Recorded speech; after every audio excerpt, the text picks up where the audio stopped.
moi je me présente, c'est Kevin Billard, je suis maintenant head of de l'équipe programmatique de chez Kinesso depuis un peu plus de 2 ans. Donc c'est une équipe qui achète toute la partie programmatique pour Kinesso, Kinesso Belgique, qui est donc une agence en Belgique qui gère l'achat média pour toute une variété de clients.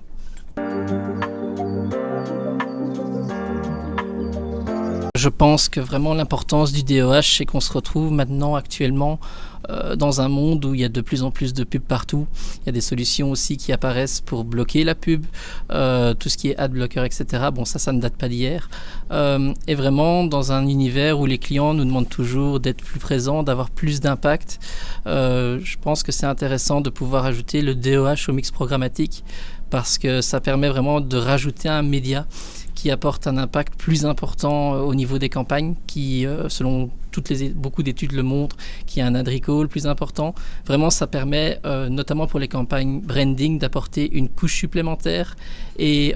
aussi, ça permet, le programmatique permet d'ajouter au Autofoam, qui était déjà présent avant en agence, d'ajouter vraiment une couche de flexibilité et de pouvoir aller plus loin dans tout ce qui est audience, targeting, réactivité, vraiment apporter en fait la puissance du programmatique aux médias DOH. Au niveau des défis, si je dois parler de l'expérience personnelle qu'on a eue dans notre agence, c'est de faire cohabiter en fait 2 mondes qui à la base sont complètement différents. C'est-à-dire que le Autofoam a vraiment son langage propre, son univers propre, ses partenaires spécifiques. C'est vraiment un univers à part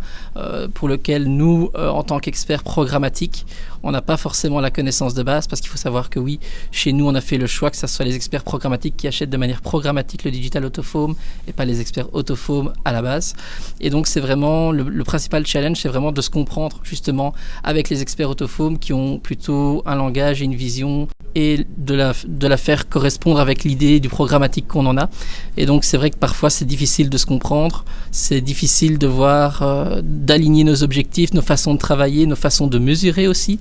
Mais voilà, c'est quelque chose sur lequel on travaille au jour le jour et qui avec le temps s'améliore clairement. Au niveau des opportunités, je dirais que justement, comme j'ai dit précédemment, c'est vraiment le fait de pouvoir apporter à ce média toute la flexibilité,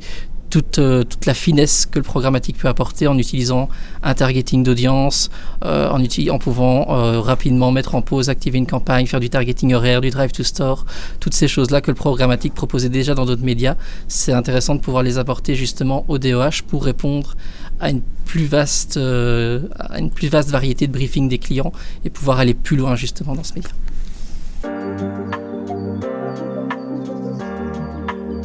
Alors actuellement, je pense que vraiment le digital Autofoam est peut-être encore un peu trop isolé, un peu trop incompris par certaines agences ou certains clients,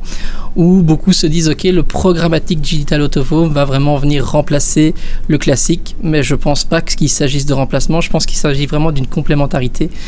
Il faut vraiment maintenant prendre en compte, encore une fois, tout ce que le programmatique a comme spécificité et peut apporter au digital Autofoam. Et là où le Autofoam ou le digital Autofoam classique vont plutôt faire de la masse, il faut plutôt voir le programmatique comme une surcouche qu'on va venir rajouter pour, à côté de ces campagnes de masse où on va essayer de toucher un maximum de personnes, avoir vraiment un targeting précis sur la cible que l'on veut toucher, être présent vraiment au moment clé et vraiment aller chercher l'audience avec parfois des plus petits budgets là où elle se trouve en fait. Et il faut voir ça comme une synergie, comme une couche supérieure qu'on va venir rajouter par-dessus pour vraiment aller plus loin. Donc je pense que d'une part il y a ça, et la deuxième chose c'est que justement encore trop peu aujourd'hui je pense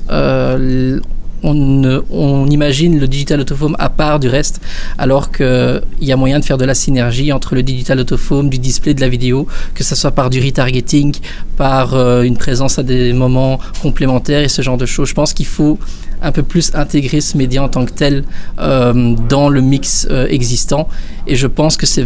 plutôt vers ça qu'on va aller de plus en plus dans l'avenir.